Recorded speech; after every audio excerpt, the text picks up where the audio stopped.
Chris Wilkanda, cofondateur de la marque Anzico. Il est passionné de l'entrepreneuriat. Il lance le projet de la mode et la maroquinerie, relève les défis et apporte sa pierre à l'édifice dans la fabrication de sacs à main, des sandales et autres accessoires de la mode. Il valorise aussi les tissus du terroir.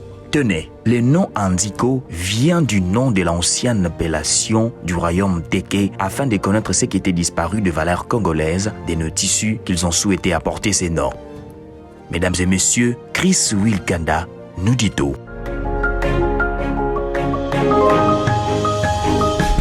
Je suis Monsieur Wilkanda, cofondateur de la marque Anzico.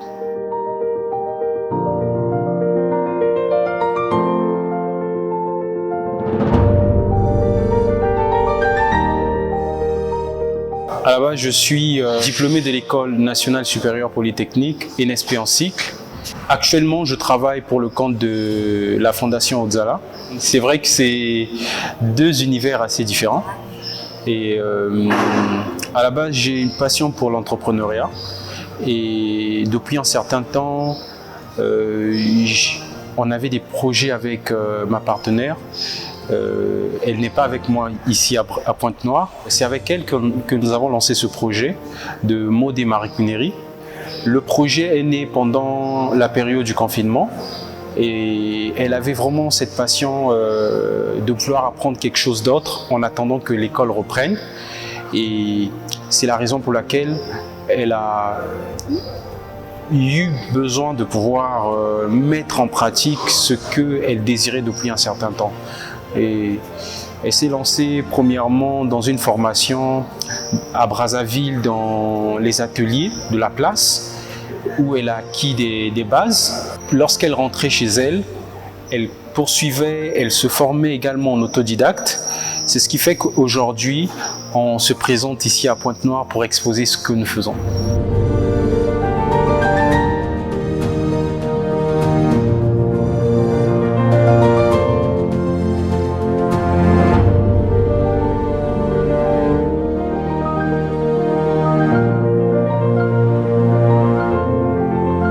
Lorsqu'on parle du maroquinage, on voit la fabrication des sacs, la fabrication des sandales et de quelques accessoires.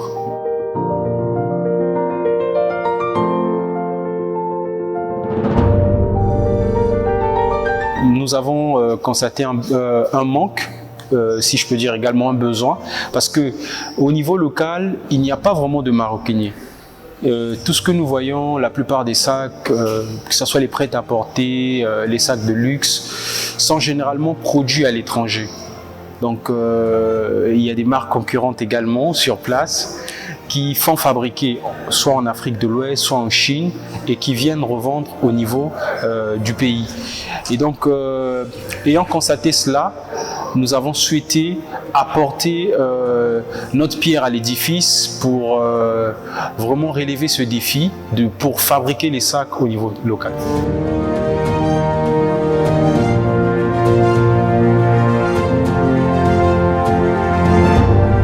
La particularité de nos articles se porte notamment sur la valorisation des tissus locaux, comme le raffia que nous utilisons pour la fabrication des sacs. Et nous utilisons également quelques tissus fabriqués en Afrique de l'Ouest. Nous avons des pagnes également tissées à la main que nous utilisons pour la fabrication des sacs.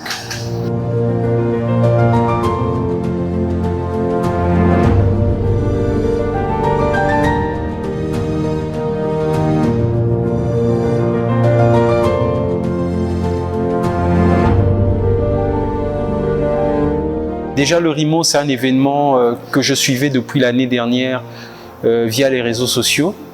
Et cette année, lorsque nous avons vu l'annonce, nous nous sommes dit, tiens, pourquoi ne pas postuler, aller faire connaître nos produits à Pointe-Noire. C'est là qu'il nous est venue l'idée de candidater et de venir ici pour participer à l'expo vente de RIMO.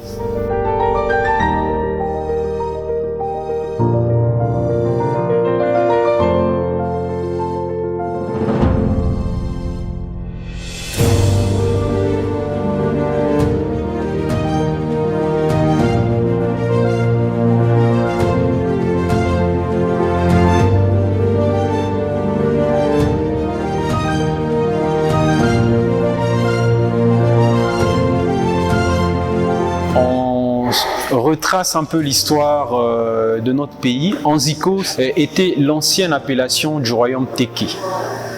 Voilà. C'est dans le but de pouvoir faire connaître déjà ce qui avait disparu avant. Je parle notamment de nos valeurs, de nos tissus, que nous avons souhaité porter ce nom. Et nous savons que ce tissu également que nous utilisons régulièrement dans nos créations est en partie produit dans les plateaux Teke. Nous utilisons des machines de maroquinerie dont nous avons eu à commander en Chine. Donc c'est grâce à ces machines que nous produisons nos sacs.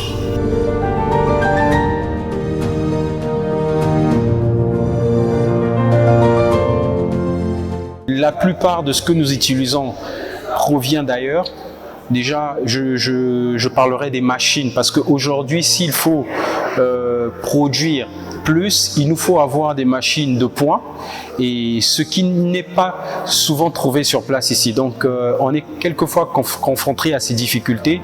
Vous devez commander à l'étranger, patienter pendant près de 9 mois, voire une année pour rentrer en possession de notre commande.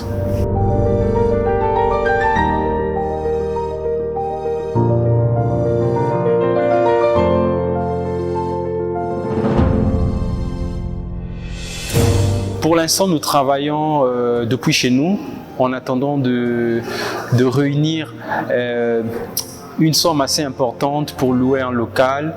Mais nous avons nos réseaux sociaux par lesquels nous vendons la plupart de nos articles. Il suffira tout simplement de taper Anzico sur Facebook, sur Instagram. Vous allez retrouver les articles ou encore nos différentes pages sur les réseaux sociaux et ainsi que d'autres partenaires au niveau de Brazzaville où nous livrons ces articles. Comme vous l'avez dit, c'est un monde assez difficile et surtout ici chez nous, d'autant plus que les efforts ne sont pas vraiment donnés. Donc si je prends mon cas personnel à moi, ça fait déjà plusieurs années que je suis dans le monde de l'entrepreneuriat et d'échec en échec, parce que ce qu'il faut quand même souligner, c'est que les jeunes, quand ils se lancent en entrepreneuriat, ils sont souvent en manque d'informations. Ils ne savent pas par où commencer, qui aller voir. Et c'est vrai qu'il y a des structures qui sont là, mais quelquefois, quand on ouvre une enseigne, on reçoit quelquefois la visite de certaines administrations qui viennent nous rappeler que voilà, il y a tel document qu'il faut payer, alors que lorsqu'on se rapproche par exemple des agences de création d'entreprise, en amont, on ne nous dit pas qu'il faut payer par exemple la mairie, qu'il faut payer par exemple la taxe immobilière. Tout ça, on ne nous mentionne pas ça. C'est généralement lorsqu'on ouvre une enseigne que vous allez voir tout ce monde défiler devant votre porte. C'est ce qui déçoit certains jeunes, qui freine également les jeunes à vouloir prendre par exemple des espaces pour se lancer.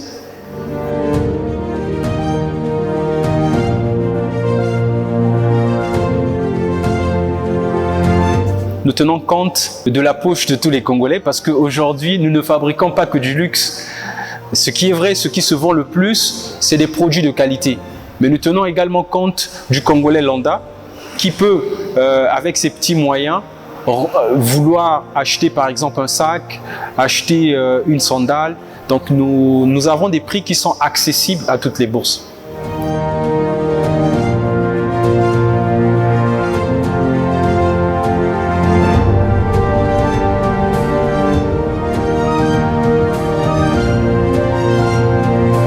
Notre secret, c'est le travail. Nous travaillons en groupe.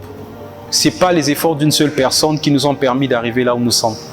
Et c'est vrai qu'il y a encore beaucoup à faire, mais je pense que nous avons su former une équipe qui motive les uns envers les autres. Nous n'avons pas une main-d'œuvre permanente.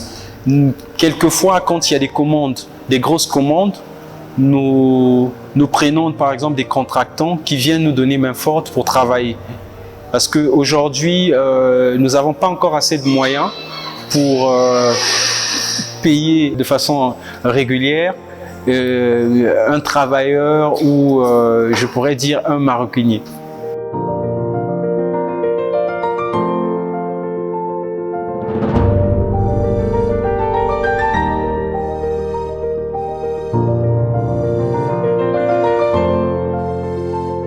Premièrement, je pourrais dire à celles et ceux qui veulent se lancer dans la mode, dans la maroquinerie et dans plein d'autres secteurs d'activité. Premièrement, il faut croire en ce que l'on fait et ne pas douter. Parce qu'aujourd'hui, le doute est ce qui est en train de détruire beaucoup de rêves. Sans la croyance en ce que nous faisons, il nous sera impossible d'atteindre l'excellence. Et après, je dirais qu'il faut se former.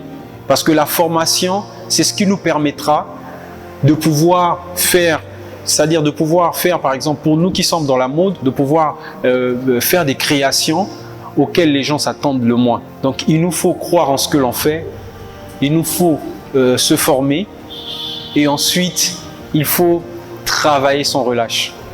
Merci beaucoup à ces deux chaînes qui nous ont donné l'occasion de parler de ce que l'on fait. Et ensuite, j'encourage vivement les internautes et le public qui vous suit de continuer à vous encourager dans ce que vous faites parce que vous donnez de la lumière à certains entrepreneurs qui, hier, n'étaient pas connus du grand public.